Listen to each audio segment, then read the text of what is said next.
one would be transparency and save your time. So what we try and do is we try to make sure that we save the customer time in terms of, instead of them going to call every single bank, to go on every single bank's website and even searching the information that is almost sometimes impossible to find. Sukamal is there to help them cut that whole process out, go to one website and view 450 different products that are available to compare. And what we try and do as well, we compare them side by side, which means you don't have to worry about, do I understand what this term means on one bank and do I understand what the other term means on the other bank. We really bring it all together on one level playing field. Even the expert. So we put in the language that actually everyone can understand, and you don't have to be financially savvy to be able to understand. You should not have to be financially savvy to understand your credit card or how your personal loans work. So we have guides on this website, and we also then put it all side by side so they can really easily compare it one next to each other, so comparing apples and apples. We've done a couple of blogs around don't be fooled about certain topics. For example, one of the examples of the whole discussion around reducing and flat interest rates. As you know, flat interest rates sometimes, or very often actually, is a lot lower than the equivalent of the reducing rate.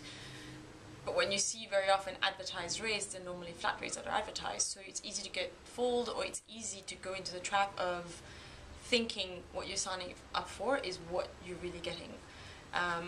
So what we're trying to do on the website as well is exactly that, is teach and educate our consumers to really take a step back, compare every option you can have before you actually make your decision. Make sure you understand what product you're getting yourself into. Understand the fees, understand the charges, understand the eligibility criteria, and even understanding what the term means.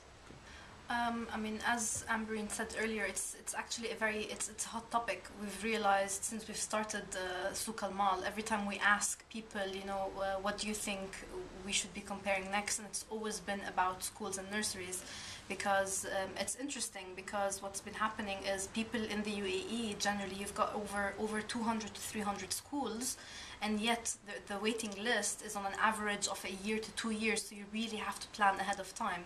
Today it's quite impossible for users to go and check out all the 200, 300 schools in the UAE, so that's what we're trying to do. We're trying to put the information together to make it easy for people to understand what the schools offer, one, and two, how much time they need to start planning ahead before they actually enroll their kids.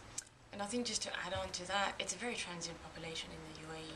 So you've always got new people coming in, one. Two, the fact that we've got so many expats in the UAE, there is a huge choice. There's another choice that you would not necessarily be thinking about when you're back in your home country, which is the curriculum you're going to send your kids to. So not only just the curriculum that you want to choose, but then all the other aspects of the school. And as a population, as an expat population, very transient, there is a need and there is a demand for that type of information. I think it's a very simple statement. If it can be compared, we want to compare it.